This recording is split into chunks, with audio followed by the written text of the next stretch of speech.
Compartimos la diabetes evolucionada, los que estamos aquí. Compartimos el paciente con diabetes que ya empieza a tener enfermedad de eso que llamamos organodiana, ¿no? más la oculta que no vemos, pero está ahí. Pero la diabetes es un problema que yo creo que ya está bastante, por lo menos, catalogado, caracterizado. Y el problema que tenemos sin caracterizar y que tenemos que empezar a abordar es el de la obesidad. Obesidad, síndrome metabólico, ha salido en la mesa anterior. Y yo creo que este término de diabesidad, que no sé quién inventó, pero que es perfecto, yo creo que ilustra que tenemos que ir un poquito más, tenemos que dar un paso más, y ya no es solo el paciente diabético, es el paciente con obesidad y con obesidad de riesgo, que tenemos que empezar a contemplar como un target a tratar. Y bueno, yo creo que tenemos en esta mesa gente que nos va a hablar de esto, además pues son top en el mundo de la prevención cardiovascular y de la diabetes y la obesidad. Así que arranco presentando, si es que necesita presentación, a Almudena Castro Conde, cardióloga, yo creo que muy dedicada al riesgo cardiovascular y también a rehabilitación cardíaca. Trabaja actualmente en la unidad de rehabilitación cardíaca, ¿no?, de La Paz, y que nos va a hablar de los puntos clave de las últimas guías, bueno, las del 2023 europeas, sobre el manejo de la diabetes. Adelante, Almudena. Pensé que ibas a presentar a todos primero, si no me hubieran levantado ya antes. No. Bueno, pues nada, muchas gracias por la invitación. Ya sabéis que yo soy muy inquieta y no me puedo quedar en el atril. Bueno, puntos claves de la guía europea 2023 sobre el manejo de la diabetes. Es un poco, pues probablemente lo que pensaba Guardiola hace 24 horas, ¿no? Que la guía europea, pues es la mejor, ¿no? Pero quiero presentar la guía europea con estos puntos claves como si fuese la tanda de penaltis de anoche. Aquí está el City, esto está dedicado sobre todo a David, que es madridista de pro, y está el consenso de la Sociedad Española de Cardiología, que vamos a una tanda de penaltis contra el City de Guardiola, ¿no? Y quiero confrontar esos 10 puntos con una guía y con otra, ¿no? Porque muchas veces no apreciamos a Lucas Vázquez o a gente que es menos importante, ¿no?, que Haaland, y al final son los que chutan los penaltis bien, ¿no? Primera parte que me la he saltado aquí, que es el título. Ya para empezar, un título que habla de guías para el manejo de los pacientes con enfermedad cardiovascular y diabetes. Bien, pero probablemente nosotros dimos un paso más allá, porque además es una guía que, si veis aquí, está hecho por la europea por diferentes cardiólogos, pero nuestra guía contempla a internistas, contempla a médicos de familia, contempla a nefrólogos y contempla a cardiólogos. Y vamos más que al tratamiento, que yo creo que es lo importante de la diabetes, y hasta que no lo entendamos no vamos a ser capaces de erradicar esta enfermedad, vamos a la prevención. Es decir, a la prevención de las complicaciones de la diabetes, porque la diabetes, antes hablamos de los triglicéridos, pero al final tratar el azúcar es tratar la fiebre. Entonces, yo creo que hoy en día hablar de que lo que hay que tratar es el trastorno que lo produce, pues es ya un tema superado, ¿no? Pero yo creo que el título acierta más, ¿no? Digamos que el título que nosotros damos va más para donde van los tiros en cuanto al manejo de la diabetes. Lo que tenemos que ir es a tratar y a prevenir, a proteger los órganos que se dañan con la diabetes. El segundo punto. Realmente la guía europea, los que los habéis leído, hace muchísimo hincapié, no sé si son 3 o 4 páginas, del score, ¿no?, del score en diabetes. A mí me parece bien que ellos planteen, hay un score en pacientes o en personas con un riesgo, y que es, obviamente, meter a las personas con diabetes en este score, pues probablemente necesitarían su propio score, y es verdad que lo ponen, ¿no? Y a mí no me parece mal eso, pero lo que son las variables que ellos utilizan para dar ese riesgo a los pacientes con diabetes, obviamente la edad de evolución de la diabetes, el fumar, el filtrado, pero luego llegan a esto, ¿no? Riesgo. Yo creo que hoy en día plantearse que un paciente con diabetes tipo 2 es de bajo riesgo, realmente es que no hemos aprendido nada. Porque cuando un paciente llega a la diabetes, ha pasado por muchos años de resistencia a la insulina. Y lo vimos en la mesa anterior. Realmente la enfermedad que produce la catástrofe vascular es la resistencia a la insulina. Entonces, si estamos creyendo que una persona, porque tenga 6,5 de hemoglobina glicada y se haya diagnosticado hace un mes, tiene menor riesgo que un paciente con 6 de glicada o con 6,9 de glicada que lleva 4 años, pues que no estamos entendiendo nada. Entonces, yo creo que aquí realmente se equivocan, no por esto, es fenomenal, pero se equivocan porque ese menos del 5% lo están abandonando, ¿no? Estamos hablando encima de que son pacientes ya con enfermedad cardiovascular establecida, ¿no? Luego, una cosa importantísima que yo creo, y ellos lo abordan, es hay que saber que hay fármacos que son placebos caros. Fármacos que no tienen ningún beneficio. Estamos hablando de prevenir, de proteger al riñón, de proteger al corazón. Y realmente hay fármacos que no sirven no sirven sino para bajar el azúcar. Bajar el azúcar, no tratar la diabetes. Los IDPP4, las sulfonilureas, fármacos que, siendo GLP-1s, no han demostrado beneficio. Y luego hay fármacos que aumentan el riesgo cardiovascular. O sea, ya no es... A ver, puedes tener un amigo que no te da, pero tampoco te quita, pero luego todos tenemos a alguien en la vida que es que encima te quita, ¿no? Pues ese aumento de riesgo cardiovascular es necesario conocerlo, porque los pacientes que toman glitazonas tienen más riesgo de insuficiencia cardíaca. Los pacientes que toman saxagliptina tienen más riesgo de insuficiencia cardíaca. Yo no voy a abrir el melón ahora de los IDPP4, pero realmente... La insuficiencia cardíaca, la diferencia entre la saxagliptina y los otros IDPP4 fue que la saxa se hizo en pacientes muy avanzados desde el punto de vista cardiovascular, en mucha enfermedad vascular, y los otros se hicieron en pacientes casi en prevención primaria. Por tanto, el resultado de la insuficiencia cardíaca probablemente no tenga que ver con el fármaco, sino con el momento de la enfermedad vascular que se le da al paciente, ¿no? Aumento de riesgo cardiovascular. Nosotros realmente abordamos el tema de otra forma. Es decir, esa flecha roja que veis ahí, que habla de prescripción de fármacos, de prescribir. De hecho, cuando hicimos la figura yo quería que fuese una serpiente para que llamara más la atención, ¿no? Pero realmente lo que habla que es un continuo. Es decir, cuando tú tienes un paciente, a lo mejor ese paciente en ese momento necesita insulina, por supuesto, pero no quiere decir que lo necesite toda la vida. Cuando María... y yo estudiamos en la facultad, cuando un paciente llegaba a insulina era el punto de no retorno, no había más, ¿no? No sé, Pau, tú eres más joven, pero seguramente también. Ya, ese paciente no volvía a no, ¿no? Pero hoy en día sabemos que existen fármacos que hacen que esa insulina se pueda bajar, incluso a veces retirar. Entonces, esta de prescripción de la diabetes tiene que ser continua. Por tanto, yo creo que también en este punto nuestra guía es un penalti a favor nuestro, ¿no? Lo más importante para mí. Lo más importante es esto. Las guías europeas. A ver, yo lo que quiero decir es que estoy atacando los puntos un poco conflictivos. La guía es buena, pero bueno, tiene cosas mejorables, ¿no? La guía te dice, si el paciente tiene enfermedad cardiovascular, dale GLP-1 y SGLT2.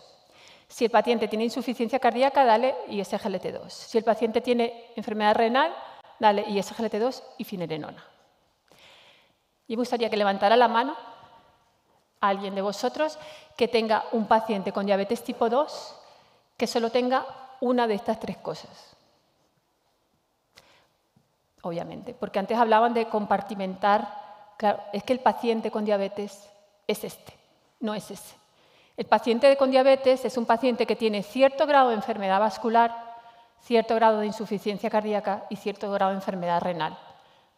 Lo sabemos todos. Por tanto, yo no puedo decidir a un paciente si le doy una cosa o le doy otra.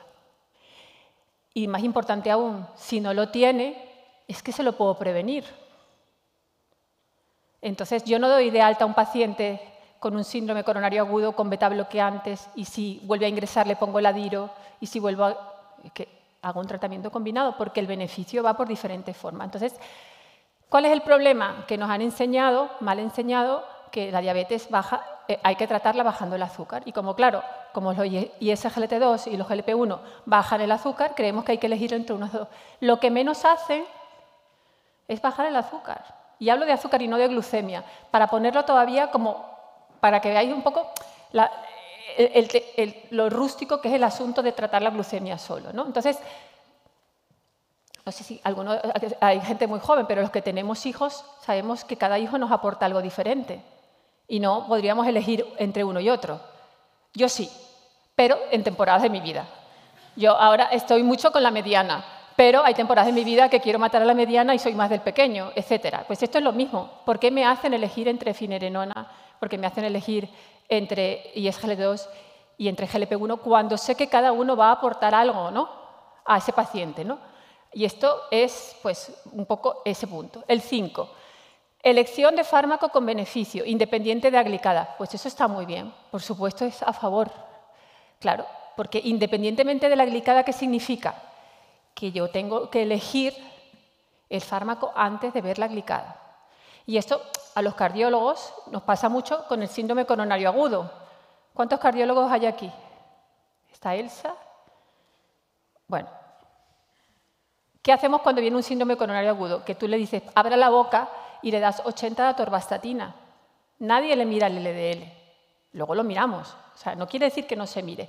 Y esto tiene que ser igual. Es decir, un paciente con diabetes, que hemos visto que es un paciente que tiene cierto grado de afectación vascular, renal e insuficiencia cardíaca, tengo que reducir su riesgo y tengo que prevenir independientemente de la glicada. Ya luego miraré la glicada. Y aquí se parece mucho a las recomendaciones en las que nosotros, más allá de este beneficio, claro, GLP-1 más ISGLT2 juntos, y luego además tenemos que tratar su riesgo lipídico, su riesgo trombótico, su protección vascular y renal. Por tanto, es un abordaje multidisciplinar.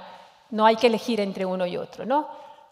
Control metabólico. Una cosa importante es que el control metabólico está definido por glicada. Y la glicada, obviamente, no es solamente el control metabólico. Si yo os dijera ahora qué es un control metabólico para vosotros, por ejemplo, una paciente o un paciente que llega a vuestra consulta con 6,4 de glicada, con diabetes tipo 2, porque está tratado, y tiene un índice de masa de 32, ese paciente para esta guía sería un control metabólico bueno, ¿no? ¿Creéis que ese paciente tiene un buen control metabólico? No. Entonces, nosotros en nuestra guía, esto fue aportación de los endocrinos, es que el control metabólico se define por glicada y por peso. Probablemente cuando la cambiemos el año que viene ya no pongamos ni siquiera peso, sino grasa, ¿no? Grasa visceral, ¿no? Séptimo, el objetivo de glicada hoy en día no se puede mantener en estas cifras. ¿Estáis todos de acuerdo? Esta guía realmente es una guía que está anticuada. Hoy en día con fármacos que consiguen llegar a normoglucemias, sin hipoglucemias, tenemos que ser agresivos y llevar a nuestros pacientes. ¿Por qué? Porque lo podemos conseguir, porque las hipoglucemias son las que producen los efectos secundarios, los eventos adversos. Hoy en día no hay una justificación de no llevar a un paciente a objetivos de normoglucemia con fármacos que no produzcan hipoglucemia, por supuesto. Si no se puede, no, pero este tiene que ser nuestro objetivo. Octavo, introducimos la finerenona, que también la introduce la guía. Finerenona, que yo creo que es un Ferrari.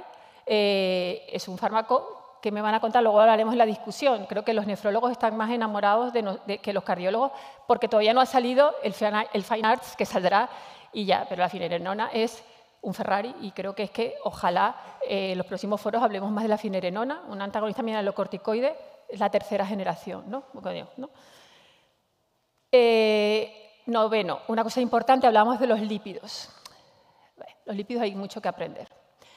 Es que el tema, ya lo comentaba antes Marcelo, la POVE, no sé qué. Aquí lo que tenemos que ver es qué es el lípido. Los lípidos son lipoproteínas que circulan por la sangre. Las lipoproteínas son VLL, IDL, LDL, LPA, hay más, ¿no? Realmente el LDL, ¿por qué lo conocemos? Porque es la lipoproteína que más daño vascular hace porque es la que penetra más en el endotelio. Pero realmente aquí, si miramos en las dos, se trata, como ya hemos dicho en nuestra guía, tratamiento lipídico, pero aquí no aparece. Es que no podemos hablar de diabetes en una guía cardiovascular ni en ningún lado, solamente enfocándonos en el tema metabólico o de glucemia. Es que tenemos que ir más allá. Y esto es importante. ¿Por qué? Porque la dislipemia aterogénica es el marcador de la inflamación y es el marcador de la resistencia a la insulina. Y lo estamos viendo en una cosa, con fármacos como semaglutida, con fármacos como tirzepatida, que todavía no está comercializado, pero que los que estamos en estudios con tirzepatide lo vemos, llegamos a objetivos de 6 de glicada. Cuando ves la dislipemia, cuando ves la fórmula de los lípidos no se corrigen tan fácil. ¿Qué te está diciendo? Que ese paciente no está curado de su diabetes, que le ha controlado la glicada, pero que la resistencia a la insulina sigue ahí. Por tanto, eso de pensar que porque tengas normoglucemia tengo que reducir fármacos, es que es un error. Mirad la dislipemia, mirad la composición de los lípidos de vuestros pacientes. La dislipemia aterogénica viene mucho antes que la glicada. ¿Por qué? Porque es la respuesta a la resistencia a la insulina. Y la resistencia a la insulina es la respuesta a la inflamación. Tenemos que aprender a mirar. ¿Y cómo se mira la dislipemia aterogénica? Pues básicamente la tenemos que mirar con una serie de cosas que, más allá del LDL, que es lo que se centra la guía, más allá del LDL tenemos que mirar, no HDL, tenemos que mirar ApoB. Por tanto, no podemos manejar un paciente con diabetes tipo 2 o con obesidad sin verle la fórmula, que hay que tratar los lípidos. Y los lípidos no se tratan solo con estatinas. La dislipemia aterogénica se trata ¿con qué?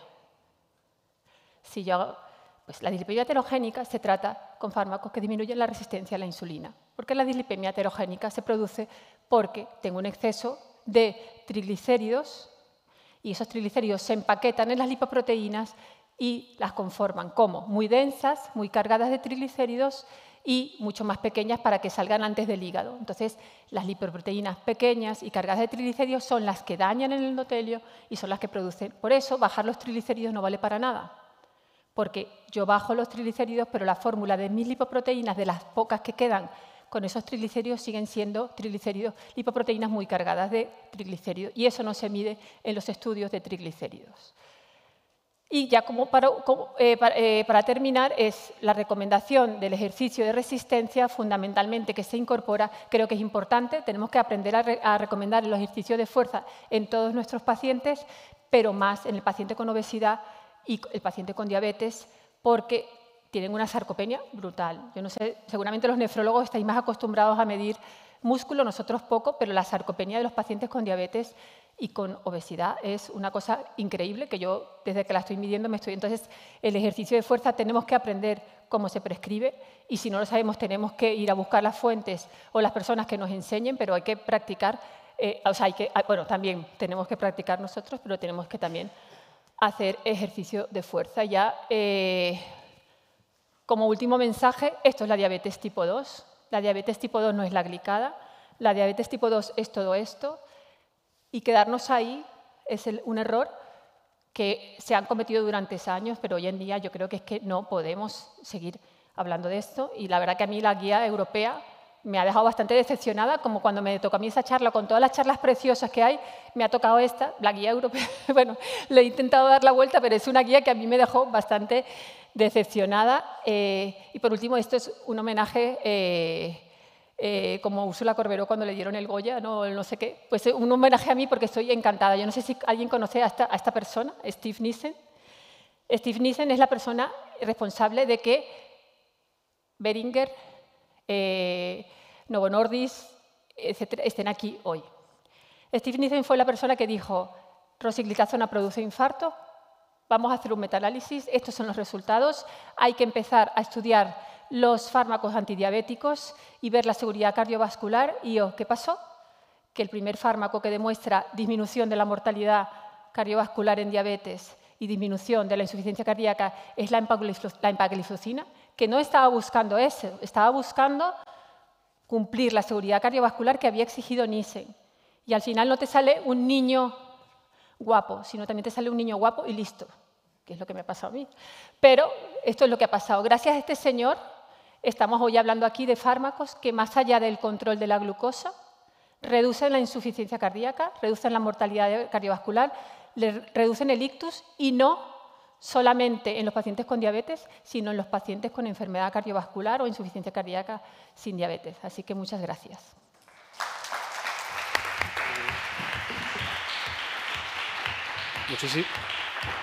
Muchas gracias, Almudena. La verdad es que la comparación está clara y yo, por mucha guía europea que sea, desde luego, si tengo que recomendar algo, recomiendo vuestro documento de consenso, que es mucho más completo y que va a ganar a penalti siempre a cualquier guía europea.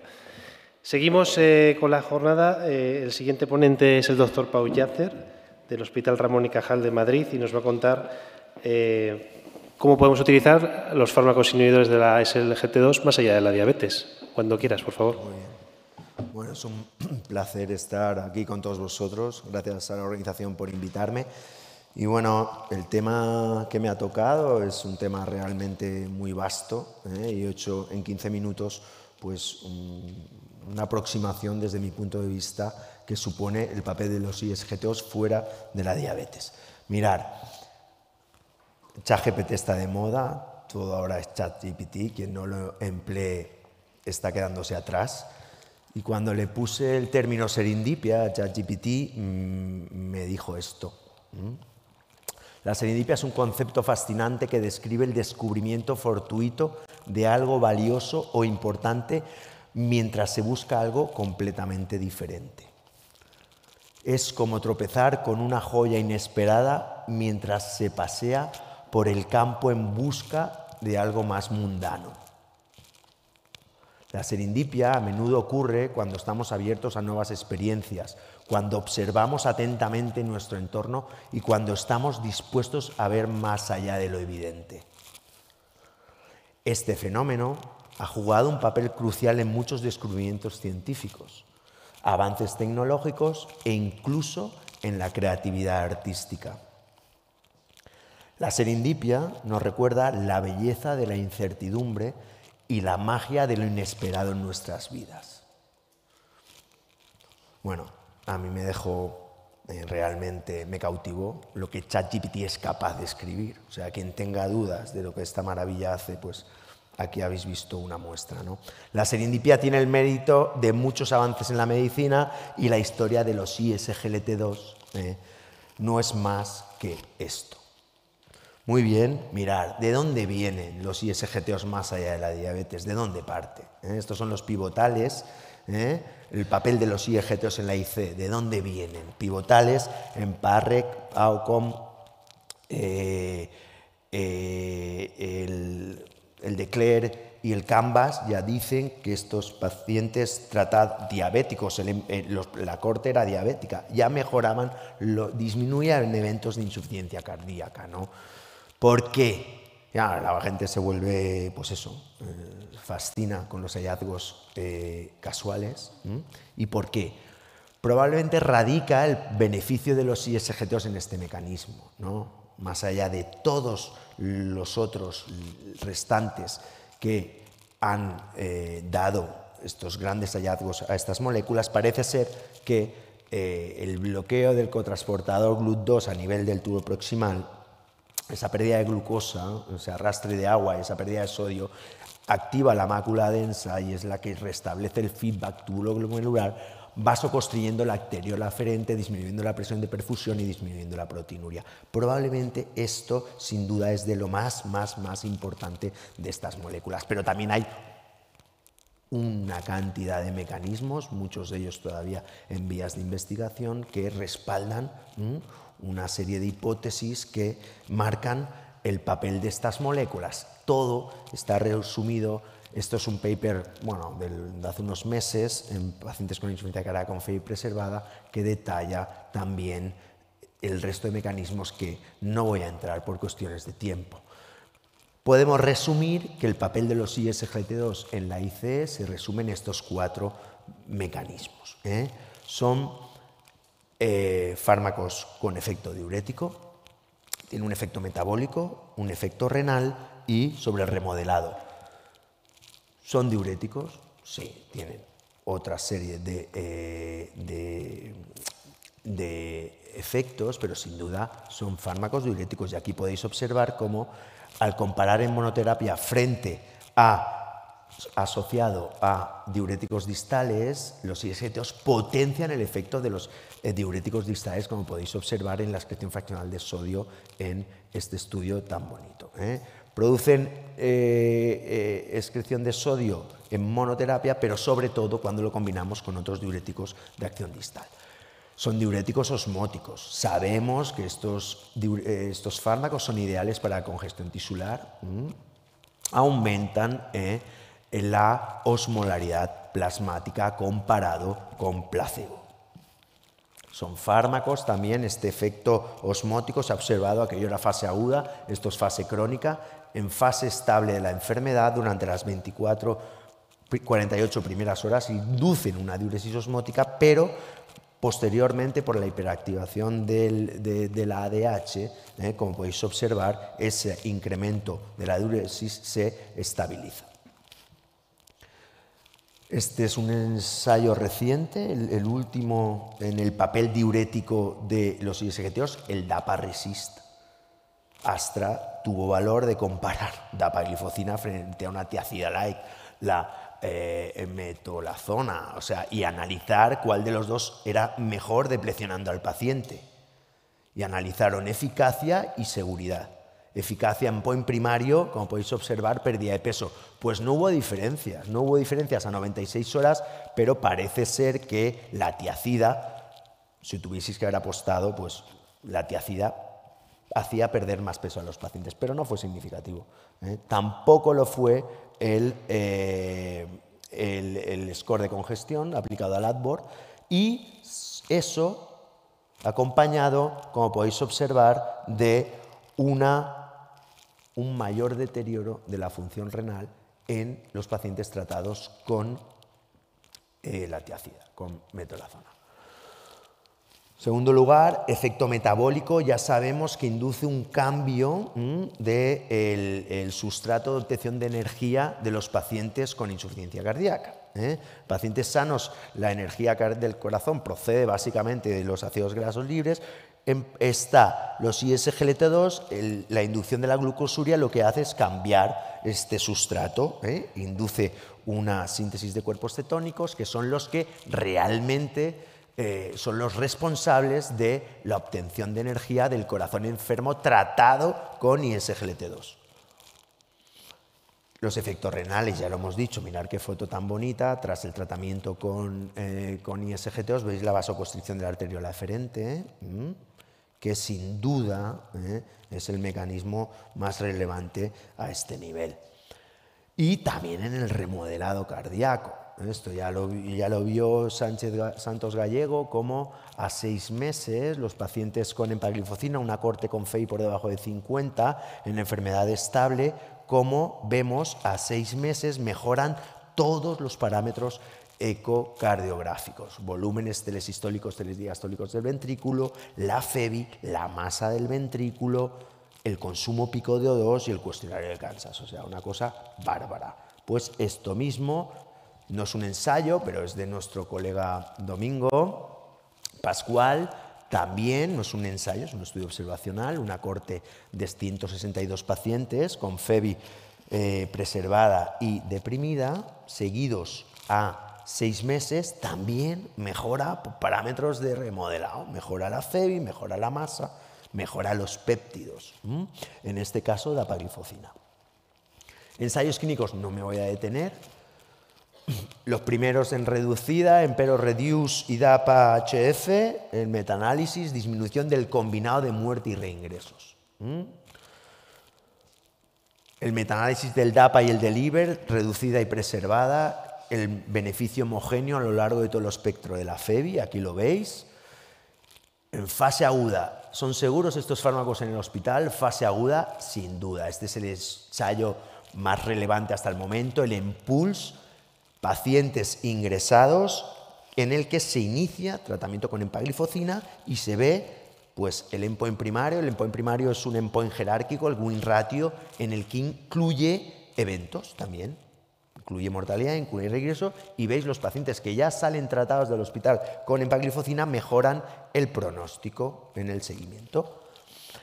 Este es más reciente, esto es DAPA, esto es el Dictate. Dictate no analiza eventos, analiza el endpoint primario, es pérdida de peso. Pérdida de peso, pacientes hospitalizados por insuficiencia cardíaca aguda,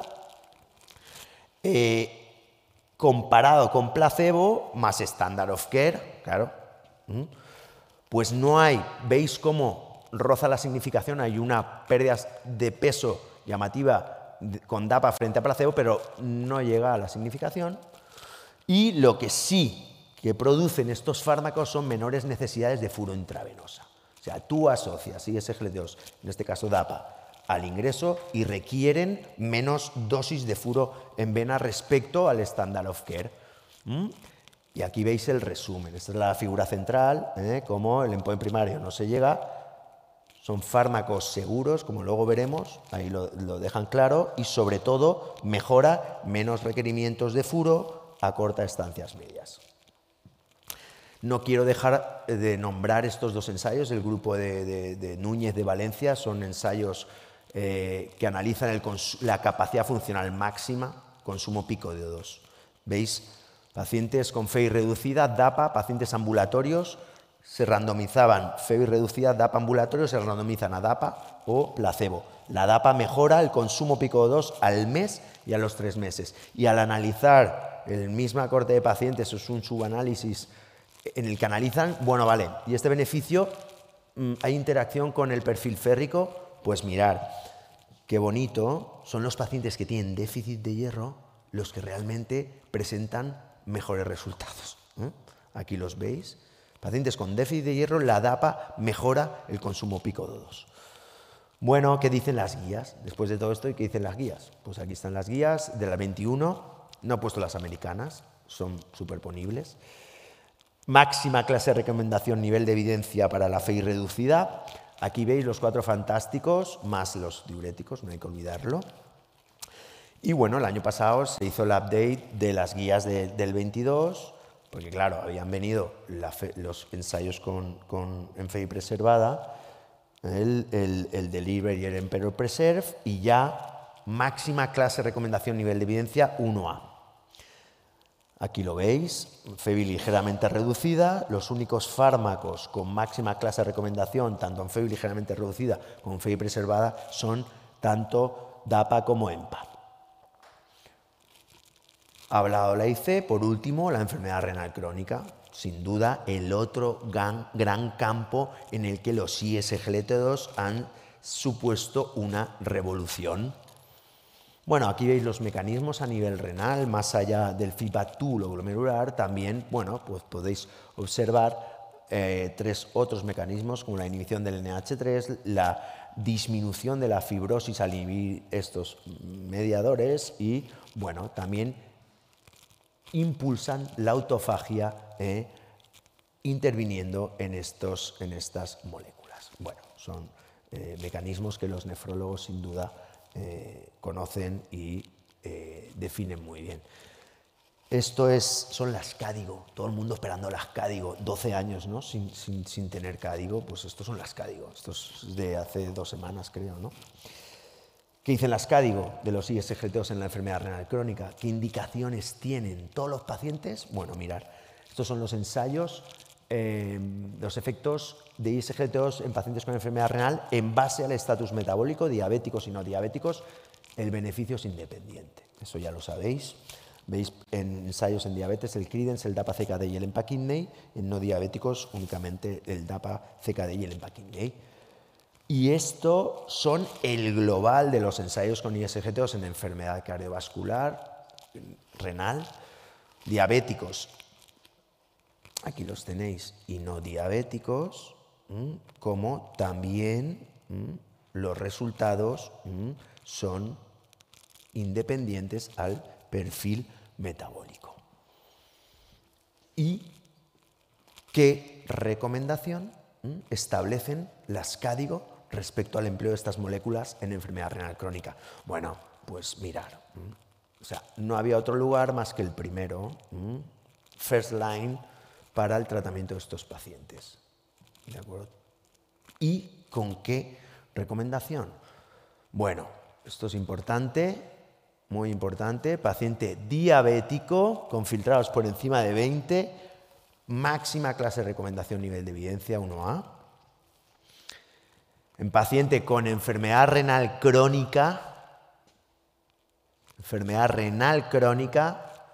filtrados por encima de 20 y albuminuria por encima de 200, máxima clase de recomendación 1A. Y heart failure, máxima clase de recomendación 1A. Y en pacientes con filtrados entre 20 y 45, con albuminurias, cocientes de albumina creatinina por debajo de 200, bueno, pues no son tan generosos y se queda con una recomendación 2B. Aquí viene definido bien todo lo que estamos hablando, la importancia de la prevención y el papel de estas moléculas ya desde el inicio en presencia de factores de riesgo, sin duda con el objetivo de evitar el desarrollo de la enfermedad. Ya para terminar, decir que el paciente con heart failure, comparado, como veis, con pacientes de alto riesgo cardiovascular, veis pacientes de very extreme risk, más de un 40% de eventos pacientes con heart failure. O sea, aquí nos da una idea de la magnitud del problema, destacar que son fármacos cuyo beneficio es muy precoz, deberíamos de ser muy rápidos a la hora de implementar estas terapias en nuestros pacientes. Sin duda, el paciente en insuficiencia cardíaca, cuanto más optimizado y mayor número de moléculas modificadoras de la enfermedad, mayor beneficio. Son fármacos muy seguros, todos lo vemos. Estos son los eventos, esto es el Emperor Reduce, creo. Veis cómo realmente no hay diferencias entre el ISGTO y el placebo. Y bueno, todos sabemos que son moléculas que pueden dar ciertas infecciones fúngicas geniturinarias. Esto es de ayer o anteayer, creo. Veis cómo no hay que olvidar que el beneficio es tan importante frente al riesgo que no debemos dejar de emplear estas moléculas y hacer, eso sí, una buena inspección y preguntar a los pacientes en caso de sospechas de que haya cierta intolerancia, ¿vale? Como conclusión es decir que los ISGTOs son la piedra angular para el tratamiento de la enfermedad cardiorrenal con la máxima clase de recomendación. La IC a lo largo de todo el espectro, están indicados en la IC a lo largo de todo el espectro de la FEBI, tanto en fase aguda como crónica. En enfermedad renal crónica, indicados independientemente del estatus metabólico, y eso sí, en pacientes no diabéticos, preferiblemente en presencia de albuminuria. El uso del ISGTOs debe de ser precoz y son fármacos seguros y con buena tolerabilidad. Muchas gracias. Muchas gracias, Pau. Bueno, y la última charla, la verdad es que yo creo que es una especie de puerta a esto. ¿Es una cuestión de creencia o realmente la obesidad tiene un precio en salud renal? Para esto la verdad es que ha habido mucha discrepancia. Entendemos que el paciente con sobrepeso hay que hacerle caso al sobrepeso, pero nunca sabemos hasta dónde es importante desde un punto de vista renal tratar la obesidad y el sobrepeso. Nadie mejor que Beatriz Fernández para hablarnos de esto. Beatriz es médico adjunto de la Fundación Jiménez Díaz, miembro de la ERA, súper activa en todo lo que tiene que ver con enfermedad renal asociada a diabetes y a obesidad, y además tiene siempre una vertiente muy de investigación clínica que le hace compaginar muy bien todo y es una cosa que se agradece. Muchas gracias, Bea, por estar aquí. Pues muchas gracias por la presentación y esta es la charla. ¿Existe enfermedad renal asociada a obesidad? Pues sí. Sí que existe y os lo voy a contar. Bueno, yo no sé si lo habéis visto, hace relativamente poco tiempo, de hecho el día 11 de abril, salió una noticia en la cual Taro Akebono, el primer luchador de sumo que no era japonés, fallece de una insuficiencia cardíaca. Probablemente si Taro Akebono hubiera venido a la consulta de nefrología, lo primero que hubiéramos hecho era haber visto a este señor en toda su dimensión y hubiéramos dicho, nada, ya tachado, dialinosis focal en mitad secundaria, ya no sé qué, no sé cuánto, ale, fuera. Y efectivamente, ya hace muchos años, que los propios japoneses han visto que en sus luchadores de sumo, que se comían entre 5.000 y 7.000 kilocalorías al día, lo que les pasaba era que cuando se retiraban, seguían comiendo entre 5.000 y 7.000 calorías al día. Por lo tanto, desarrollaban una súper grasa visceral que les hacía desarrollar también muchísimos marcadores y muchísimos factores de riesgo cardiovascular y también renal. Y fijaros cómo en este estudio que hicieron ellos mismos en la Universidad de Osaka, cuando les ponían otra vez a estos luchadores a hacer deporte, a hacer ejercicio físico, descendían nuevamente y volvían a un estado de salud. Por tanto, la obesidad existe, la vamos a describir, existe la relación con la enfermedad renal, la vamos a intentar describir y luego voy a intentar daros unas pinceladas rápidas sobre qué es lo que nosotros podemos hacer y qué es lo que podremos hacer en el futuro, que será mucho más. Para que nos hagamos una idea, esto es de hace muy pocos días. La Organización Mundial de la Salud dice que 1 de cada 8 personas en el mundo son obesas. Y de hecho, los adolescentes con obesidad se han cuadruplicado. Hay 390 millones de niños y adolescentes en 2022 y 160 millones de niños viviendo con obesidad. Todos estos niños se harán adultos. Y si lo hilvanamos con la enfermedad renal crónica, que en el 2040 será la segunda, después del Alzheimer, de mortalidad, nos ponemos en un punto bastante malo. Fijaros, aquí está España, no está en los peores, pero como veis, tampoco está especialmente en una buena posición. Esta es la prevalencia de obesidad actual. Más de 1.000 millones de personas en el mundo entero son obesas. Y en España el 45% de la población masculina tiene sobrepeso y casi el 17% obesidad en el hombre, en la mujer un poquito menos, pero tampoco penséis que es demasiado menos. Y esto, para ponernos en contexto, implica mucho dinero que gastamos y mucho más que vamos a gastar. Proyectado para el año 2040, el coste per cápita, fijaros cómo va ascendiendo en todos los países, los Estados Unidos, por supuesto, igual que Australia, van a la cabeza, pero van a aumentar el coste en todo el mundo. ¿Qué pasa? Pues que la prevalencia de obesidad, fijaros, desde los estadios más iniciales, donde por supuesto no hay obesidad, como son los países más desfavorecidos, desafortunadamente, hasta fijaros la cantidad de obesidad que hay en el resto de Europa, Norteamérica y cada vez más en Sudamérica. Esto está aumentando y nosotros aquí lo que vamos a intentar, mediante lo que después os voy a explicar, es intentar disminuir esta prevalencia de obesidad, que viene muy relacionada con los malos hábitos, con el sedentarismo, con las malas alimentaciones, etcétera, etcétera. Y aquí al hilo viene esta cardiorrenometabolic disease que salió hace relativamente poco tiempo, algo que todos sabíamos que existía, pero que lo han puesto de manifiesto en la AJA. Existe un altísimo riesgo en la población general de desarrollar esta sintomatología, esta enfermedad, el síndrome cardiorrenometabólico, pero si os fijáis, todo empieza aquí. Todo empieza en un incremento de tejido adiposo, en un tejido adiposo que además de incrementar, como ahora veremos, va a hacer una serie de cambios sustanciales por los cuales vayamos a tener mayor riesgo de desarrollar posteriormente una enfermedad cardiorrenometabólica. Y ahí es donde nosotros tenemos que incidir. Pero es que además la obesidad, solamente por estar un poco sobrepeso, obesidad, ya vamos a tener, independientemente de que tengas cualquier otro factor de riesgo, ya estás aquí. Ya no estás como una persona que está en normopeso,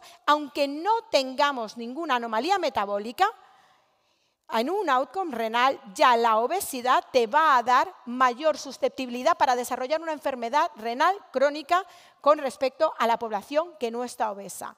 ¿Y qué pasa en pacientes que tienen ya una enfermedad renal y no tienen obesidad? Pues, por ejemplo, en este metaanálisis, fijaros, pacientes con inmunoglobulina A, enfermedad por inmunoglobulina A, los que estaban más obesos tenían más albuminuria que los que no lo estaban, dentro de que es una enfermedad que es albuminúrica, con lo cual el devenir era incluso peor.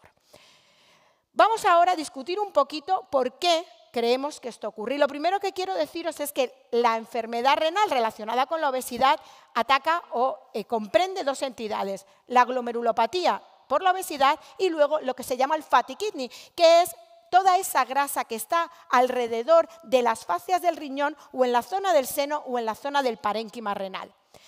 Lo primero que tenemos que tener en cuenta es que cuando empezamos a engordar, cuando empezamos a tener esta barriguita, aquí en el tejido subcutáneo donde se deposita esta grasa, va a empezar a incrementarse la grasa visceral. Esta grasa visceral provoca y produce una hiperinsulinemia y un incremento de la resistencia a la insulina, que además Almudena ha hablado mucho sobre ello y que es la base fundamental por la cual todo lo demás va a empezar a ocurrir. ¿Qué más va a ocurrir? Esta grasa visceral que se desarrolla va a empezar a soltar mediadores inflamatorios, una serie de interleuquinas, TNF, MCP1, y este estado proinflamatorio, además del incremento de la síntesis de adipoquinas en las zonas grasas que están fuera, va a aumentar la resistencia de los vasos y va a aumentar la síntesis de angiotensina. Y como todos sabemos, la angiotensina es un mal amigo del nefrólogo. Fijaros, todas estas adipoquinas son las que van a producir este incremento de la tensión a la arteriola aferente, desarrollando lo que posteriormente va a ser una dilatación arteriolar y que va a hacer desencadenar una serie de mediadores que incrementan la presión intraglomerular. Y como todos los nefros, y yo creo que ya todo el mundo sabe, el incremento de la presión a nivel del glomérulo provoca ruptura podocitaria, provoca proteinuria, provoca fibrosis y provoca muerte del glomérulo. Y así es como lo vemos cuando vamos a la ultraestructura. Hipertrofia, esclerosis periliar, la famosa focal segmentaria secundaria a la obesidad es esto, ¿vale? Y fijaros, esta dilatación de la arteriola aferente es una dilatación que sabemos por la fisiopatología que va a ocurrir.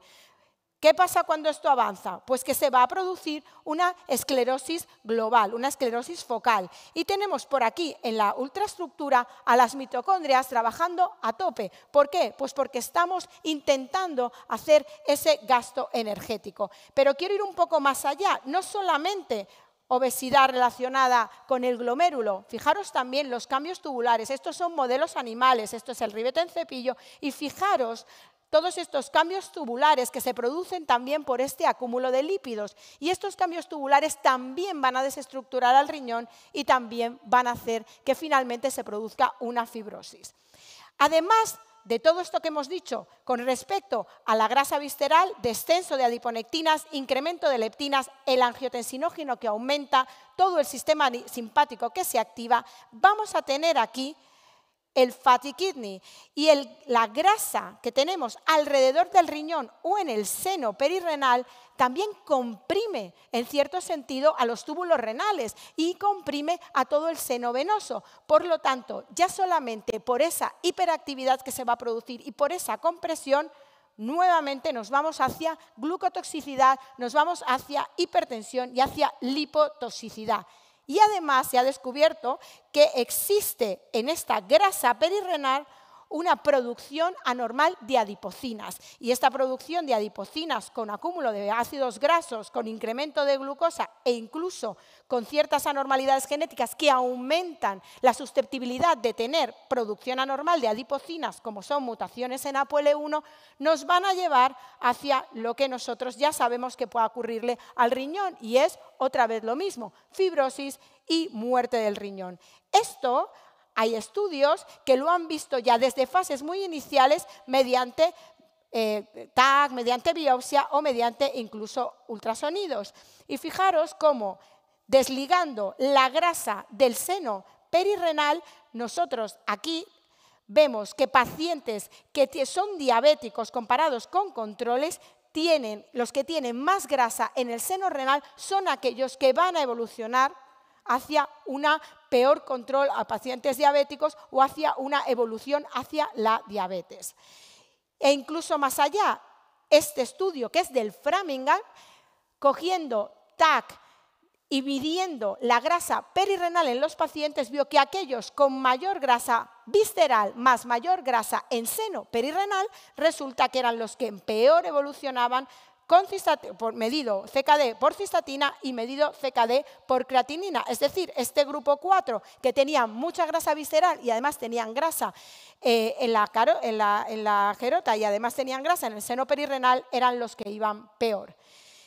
Y vamos a dar unas prácticas y os voy a explicar un poco, obviamente, cuáles serían las recomendaciones. Y para esto me voy a basar en este artículo que os recomiendo que leáis, que ha salido hace muy poquito. Fijaros, este artículo nos habla de qué hacer. Es un artículo adipocéntrico. Antes éramos glucocéntricos, luego tubulocéntricos, nefrocéntricos. Bueno, pues somos ahora adipocéntricos. ¿Por qué? Porque sabemos que la adiposidad disfuncional de la que hemos hablado, que la homeostasis de la glucosa, de la que también hemos hablado, son base fundamental para que nuestro paciente vaya a empeorar. ¿Qué hay que hacer? Pues nutrición, intervención física e intentar lo mismo, desprescribir lo que no sirve y prescribir lo que sí sirve. ¿Y qué es lo que sí sirve? Pues sí sirve tratar al paciente con unos antidiabéticos con demostrada beneficio cardiovascular. Sí sirven los antihipertensivos porque sabemos que hay un incremento de la angiotensina 2. Sí sirve la dieta y, por supuesto, lo que sí sirve son los fármacos nuevos, GLP-1, agonistas del receptor del GLP-1 y GIP-GLP-1, que son los que están funcionando mejor. Estas son todas las drogas que están actualmente aprobadas por la FDA, que como veis son muchas. Yo voy a hablar más que nada de lo que sí sirve, porque estas, si os dais cuenta, Atresona, Bupropion, Pentiramina, Orlistat, disminuyen un 5%, sí, pero si os dais cuenta, la disminución sustancial que se produce con los agonistas del receptor del GLP-1 o con los agonistas duales no se va a producir con otros agonistas. Y aquí fijaros que la liraglutida, que sí está aprobada y sí se utiliza, no ha demostrado ser ni siquiera igual que el uso de semaglutida o que el uso de tirzepatida en ensayos que se han hecho face to face. De hecho, hay un STEP, en los ensayos STEP, que son los ensayos de semaglutida, que son además, están hechos con 2,4 miligramos, en un face to face con liraglutida de 3 miligramos, que es la dosis que se usa para la obesidad, han demostrado una clara superioridad. No nos vamos a meter con el tema incretinas, pero sí que sabemos que las incretinas tienen múltiples efectos, efectos a nivel del cerebro, del estómago, del páncreas y, atención, efectos a nivel del tejido adiposo. ¿Por qué? Porque producen lipólisis y en algunas ocasiones mejoran lipogénesis, en otro sentido por efecto paradójico. Y también tienen probados efectos a nivel renal. Y estos efectos a nivel renal inducen natriuresis y mejoran la reabsorción de sodio a nivel del túbulo proximal. Por tanto, los ensayos realizados en pacientes, subanálisis de ensayos realizados en pacientes con albuminuria, fijaros, los ensayos STEP, se cogen los pacientes de los post-hoc análisis, ¿vale?, de semaglutida 1 y de semaglutida 2,4 miligramos frente a placebo, y se vio que existía una clara disminución tanto con 1 miligramo como con 2,4 miligramos, pacientes con y sin diabetes, había una reducción significativa de la albuminuria. Por lo tanto, eran fármacos que probaron en paciente obeso una reducción de la albuminuria en un análisis post-hoc. Lo mismo le ocurrió al SURPASS-4. En el análisis secundario, la población, aunque por supuesto se midió la población con el endpoint primario, también se midió en una población, por supuesto, más pequeña, porque la mayor parte no tenían enfermedad renal, un análisis secundario poblacional de albuminuria. Y fijaros, volvemos a lo mismo, demostró preservar el filtrado glomerular mejorando la albuminuria en los pacientes y sobre todo disminuyendo la posibilidad de que hubiese más macroalbuminuria de nuevo en pacientes que ya tenían obesidad. Y por último, hablar de que esto es la punta del iceberg. esto es el principio. Aquí en este estudio lo han puesto como si fuese la cabecita, ¿no? Y por aquí va saliendo toda la columna vertebral de lo que posteriormente va a salir. Agonistas del receptor del GLP-1 y también los agonistas duales, de los cuales solo el tirzepatide está comercializado o va a estar comercializado firmemente en España próximamente. Pero fijaros todas las moléculas en el pipeline. Moléculas con amilina, que también disminuye mucho el peso, como son CagriSema, que también está ahora en el pipeline, que tiene un ensayo en fase 2 en pacientes con enfermedad renal. Y también, perdón, que voy para atrás, y también con glucagón. Por lo tanto, y con péptido YY. Por lo tanto, fijaos que estamos al principio de una larga cola de beneficios que se van a producir no solo a nivel cardiovascular, sino también a nivel renal en pacientes obesos con y sin diabetes. Por ejemplo, fijaos también, me gustaría deciros que hay algunos fármacos que van de aquí a desaparecer. Por ejemplo, cotatutide ha desaparecido. No han seguido adelante con algunos ensayos de cota que tenían previstos. ¿Por qué? Pues porque algunos de estos fármacos probablemente pasarán a sumarse al arsenal o a desaparecer del arsenal. Y por último, unas palabras. Cirugía bariátrica. Cuando no te funcionan las cosas, la cirugía bariátrica sí ha demostrado efectos, no solo saciantes, sino efectos hipotensores y efectos metabólicos en pacientes que tienen un índice de masa corporal muy elevado y que tienen enfermedad renal crónica. Una última palabra para los ISGLT2, aunque ya ha hablado Pau largamente sobre ellos, tienen un efecto sobre la grasa visceral y tienen, por supuesto, un efecto sobre el fatty kidney. Disminuyen la vía de las leptinas y disminuyen la inflamación celular. Y fijaros la cantidad de ensayos en pacientes con obesidad que están adelante solamente en pacientes obesos con ISGLT2. Y esta es la conclusión. Muchísimos efectos alrededor de la enfermedad renal crónica. Finalmente, esto es lo que queremos evitar. Y tenemos para ello un arsenal de fármacos que ya están en el mercado y muchos que vendrán, y nosotros tenemos la obligación de utilizar todo lo que esté en nuestra mano para mejorar no solamente el devenir de los pacientes, también el devenir del sistema, porque económicamente son mucho más ventajosos que, por supuesto, otras intervenciones. Gracias.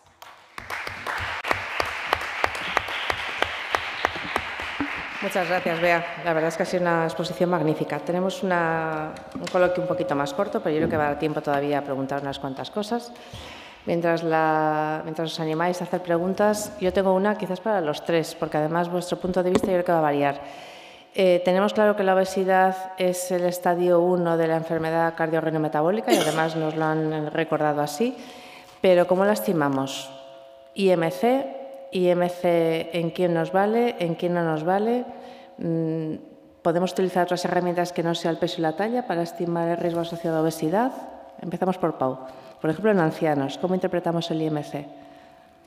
Hombre, nosotros seguimos empleando el IMC. Lo que pasa es que realmente, probablemente, el empleo del perímetro abdominal también en nuestros pacientes, y sobre todo teniendo presente también que estamos empezando a emplear ecografía para medir el grado de sarcopenia y demás, también nos puede ayudar. Pero el IMC sigue siendo para nosotros la herramienta que empleamos, aunque probablemente deberíamos ir desplazándolo. O sea, claramente el índice de masa corporal hay que erradicarlo de nuestra exploración al paciente. Eso lo sabe Pau. Pau es mucho más educado, dice probablemente. Yo digo que hay que sacarlo de nuestra... Hay que medir la grasa visceral. Yo tengo mucho paciente que tiene un índice de masa de 25 y tiene una grasa visceral de 15. Ese paciente tiene el mismo riesgo cardiovascular que el que tiene, o sea, que es la grasa visceral además, que está muy relacionada con el perímetro abdominal, que es una medida barata, pero con mucha variabilidad según la mida. Yo creo que la grasa visceral con una báscula de bioimpedancia es lo más barato y es lo que más se aproxima y vale además para nosotros y para el paciente. Porque la grasa visceral es una cosa que ellos ven que va disminuyendo independientemente que el peso, porque si tú ganas músculo, que es lo ideal, María, el peso no se refleja, a veces incluso pesas más, pero el paciente está viendo que va perdiendo grasa. O sea, que usas la báscula de bioimpedancia para estimar yo la no grasa pongo índice de corporal. masa ya en mis pacientes y ellos entienden que hay que hablar de grasa visceral, que yo creo que es el concepto de la adipopatía más que de la obesidad, ¿no? Y antes de que conteste, Bea, para los cardiólogos la diabesidad es como el fibriloflúter, es una cosa que nos da sarpullido. O sea, no lo queremos en nuestra tampoco, ni el índice de masa ni la diabesidad, diabetes y obesidad. Pero el fibriloflúter es como la diabesidad. Buena apreciación. Bea. Pues es un poco parecido. El índice de masa corporal es lo más fácil de hacer y en realidad yo después de mirarme, sobre todo me llamó mucho la atención lo de los luchadores de sumo, que tienen un índice de masa corporal altísimo, pero mientras están en activo no tienen prácticamente nada de grasa visceral, aunque parezca que tienen unas barrigoncias, no tienen prácticamente nada de grasa visceral y de hecho son sanos. Hay el famoso obeso sano, bueno, pues estos son sanos. Entonces, realmente hay una cosa que es, es fácil de hacer en la consulta todos los días y no hay que hacer impedancia, que es lo que nos encantaría hacer a todos, pero la realidad a veces no es esa, que es medir el perímetro abdominal del paciente y ver cómo su perímetro abdominal va mejorando o va descendiendo. Y efectivamente hay muchísima gente que ves en la consulta que tienen un perímetro abdominal tremendo y tienen las piernecitas chiquititas, los bracitos, o sea que realmente es gente que no tiene prácticamente masa muscular y que es todo obesidad, pues la famosa obesidad tipo manzana que se decía antes. Entonces, es difícil que todo el mundo en una consulta del día a día, de un cuartito de hora, de 20 minutos, pueda ponerse a hacer una impedancia. Ojalá que eso fuese así o que se pudiese hacer al lado o algo así, porque sería lo ideal y también para medir la evolución del paciente y saber si el paciente realmente está o no ganando masa magra o perdiendo masa grasa, pero para hacer cosas sobre la marcha, el perímetro abdominal puede valer. Yo creo que sobre eso, ¿no? Nosotros tenemos establecido que antes de entrar en mi consulta el paciente ya está pesado por la enfermera mientras que está en la sala de espera, así parece además que esperan menos, ¿no? Pero hay un subestudio muy bonito del Paradigm con sacubitril/valsartán en el que desmonta la teoría de la curva en J, ¿no? de la paradoja de la obesidad, donde sí es verdad que en la insuficiencia cardíaca con fracción de eyección reducida se veía que se morían más los que tienen menos índice de masa, como que si la obesidad protegía. Cuando ese parámetro lo relacionan no con el índice de masa, sino con adiposidad, con parámetros de estimación de grasa, ya no existe protección. Es decir, el que tiene más grasa se muere más. ¿Por qué? Porque la impedancia no solamente te vale para medir la grasa visceral, sino también la sarcopenia. Y yo no sé, y vosotros los nefrólogos sabéis más, qué es mayor predictor de riesgo, si la grasa visceral o la sarcopenia, que también es brutal. La sarcopenia para el riesgo. Entonces, al final la impedancia te estima mucho más que la grasa visceral. Yo creo que deberíamos aprender, o por lo menos pedir, se pide y luego se da o no, pero se pide, por lo menos deberíamos exigir tener alguna medida que nos estimara grasa visceral y sarcopenia en nuestros pacientes. A mí, si me dejáis hacer una puntualización, el problema del índice de masa corporal es que las decisiones que vamos a tomar, tanto clínicas por los ensayos clínicos como las que nos deja la administración, por mucho que queramos otros parámetros mucho mejores y de mayor precisión, va a ser el IMC. A mí me recuerda un poco cuando, por ejemplo, empezábamos con los anticoagulantes orales de acción directa y ya utilizábamos todos el CHA2-VASc, pero todas las decisiones, tanto de los pivotales como de la administración, nos decían que teníamos que utilizar todavía el CHA2. Pues esto es un poco parecido, ¿no? Vamos un poco por delante. Y yo creo que realmente lo que vamos a tener es que sacar datos, registros, todo lo que sea, que evolucionen los propios ensayos pivotales, ¿no? Para en un futuro por lo menos vencer, como habéis dicho todos perfectamente, el dato del IMC como que no es el mejor para la hora de afinar, ¿no? Cuál es el mejor tratamiento. En interna, sin duda, la obesidad no es tan problema como puede ser en abuelos de la unidad de IC nuestra, que son abuelos de 85, 86 años de mediana, y la obesidad está presente, claro que está presente, pero también es muy importante analizar la sarcopenia de nuestros pacientes y la fragilidad de nuestros pacientes. Y nosotros estamos en ello, estamos cambiando un poco la práctica habitual. Hasta ahora la sarcopenia no se había evaluado y estamos abriendo nuevos horizontes en la evaluación global de nuestros pacientes. Por tanto, podríamos decir que el IMC deberíamos desterrarlo a falta de tener un peso como el de la doctora Castro, que son 300 euros, tampoco es tan caro. Pensé que era mi peso y estaba asustada. ¿Qué cuesta? 300 euros. 300 euros es un precio muy razonable, hasta los internistas podemos tenerlo. Y eso es. Y sí que en el ambiente de la medicina interna abrir los ojos hacia la sarcopenia. Lo que pasa es que la sarcopenia, ¿a qué tipo de intervención te lleva? Que es la siguiente pregunta. ¿Cómo? Cuando tú detectas a un paciente sarcopénico con tu unidad de insuficiencia cardíaca, ¿qué tipo de intervención te planteas? Y enlazo con la siguiente pregunta que te quería hacer. De cuando en cuando aparecen bulos o noticias médicas que cogemos, digamos, por la punta de la noticia y empezamos a circularla. Y una de ellas fue la teórica sarcopenia asociada a ISGLT2, que incluso en algún momento decían que podía estar detrás del beneficio de filtrado. ¿Realmente eso justifica el no poner un ISGLT2 en un anciano frágil? ¿Existe el anciano frágil para el ISGLT2? A ver, anciano frágil. Nuestros pacientes, el 70%, tú le haces un frío y tienen fragilidad. Para nada. O sea, la sarcopenia te está alertando del riesgo, un peor pronóstico en nuestros pacientes, un riesgo de caídas, riesgo de fracturas. Y lo que te dice es, aquí tenemos una experta en rehabilitación y en ejercicio, que sin duda estos pacientes debemos de también asumir la importancia de rehabilitar y de que nuestros pacientes se ejerciten y hagan ejercicio. Es muy, muy importante. Un paciente con sarcopenia, a ver, no hay... La presencia de sarcopenia no contraindica el empleo de estos fármacos modificadores de la enfermedad. No sé si... Una cosa importante, cuando esos estudios están hechos en medir sarcopenia, ¿no? Realmente la sarcopenia, cuando se mide sarcopenia, se mide la masa, ¿no?, de la sarcopenia.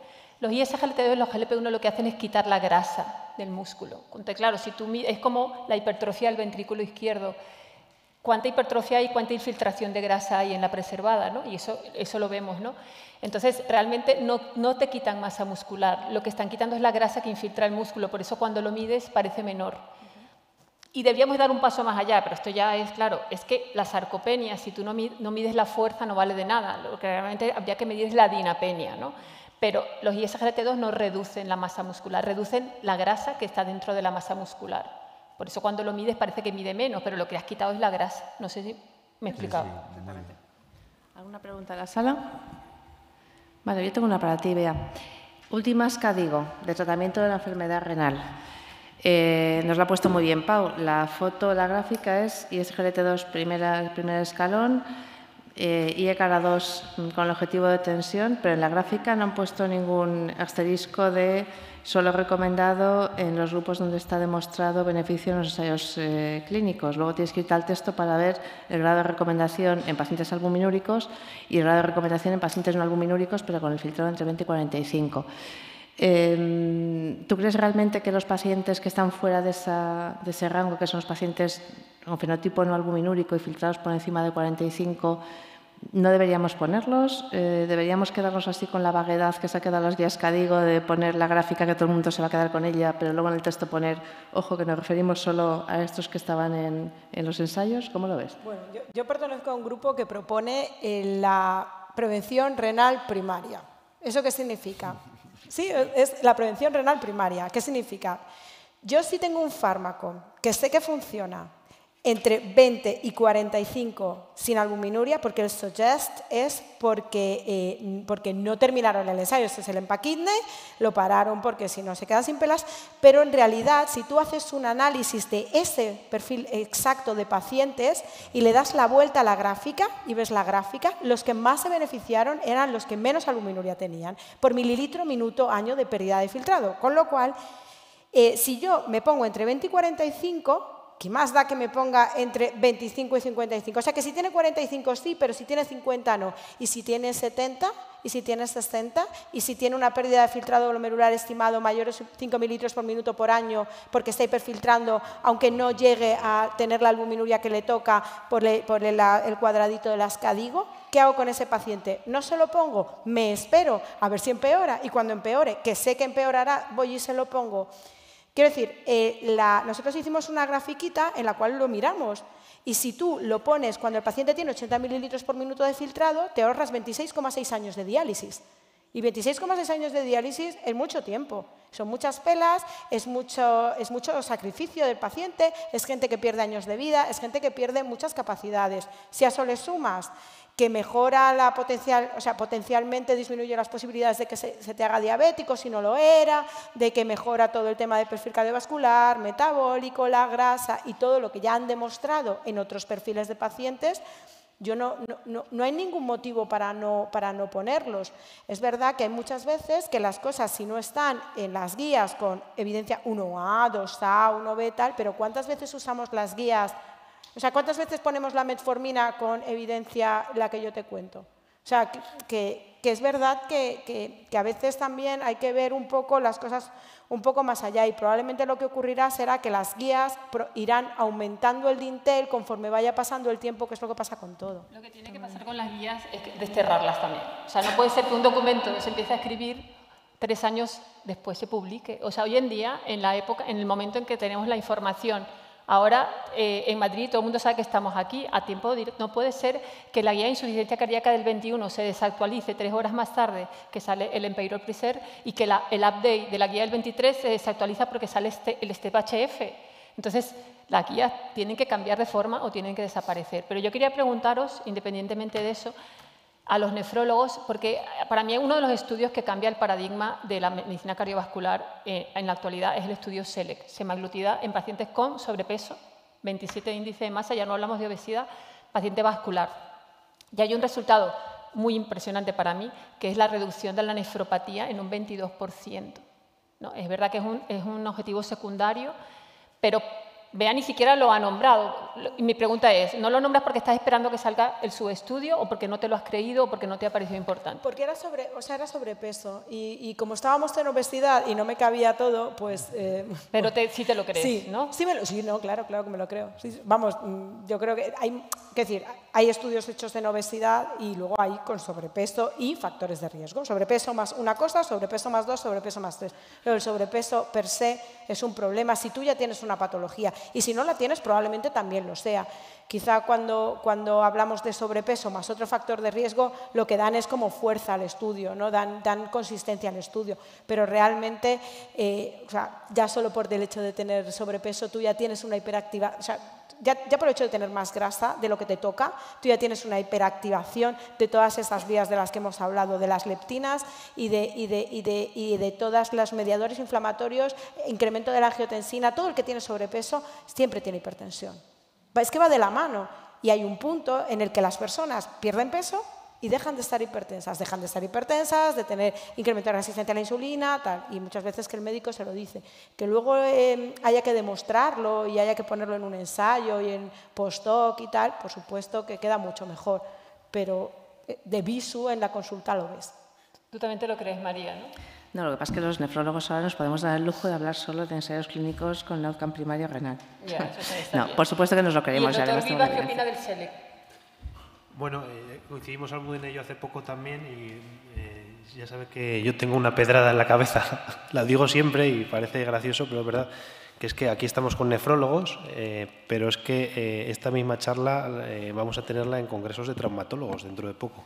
Y sean los traumatólogos a los que los compañeros de las casas comerciales vayan a visitar porque van a terminar recetando ellos estas moléculas. Y no tengo la menor duda, además, que conste en acta para que no graben, porque dentro de, iba a decir unos años, a lo mejor de poco tiempo veremos como especialidades en donde ni se nos pasaba por la cabeza que recetaran este tipo de fármacos, lo van a empezar a recetar porque realmente sus pacientes se van a beneficiar. Y se van a beneficiar igual que a los endocrinos se les va a reducir el uso de insulina, igual que a los nefrólogos se les va a reducir el uso de diálisis, a los traumatólogos se les va a reducir el uso de prótesis de cadera o de rodilla, seguro, vamos, no tengo la menor duda. Buena puntualización. No sé si hay alguna pregunta más.